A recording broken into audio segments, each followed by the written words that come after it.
Welcome everybody, my name is Marcus Stone and in this video you will learn how you can easily add features for your site in Duda. So let's start. First, what you want to do is be in your Duda editor and just click here add section.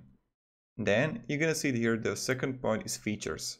So you can choose which one you actually like, and I really like that you can play around it and just really find the one you like. You can also choose this one here.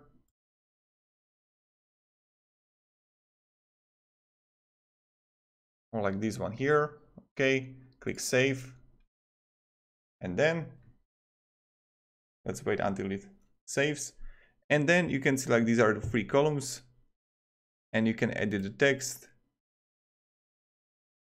So you can just change the text here and everything. So this is how you can add the features. You can really choose which one you actually like. If you have any questions, ask me down below in the comments. I'll be really happy to help you. And yeah, thank you. Have a great day and see ya. Goodbye.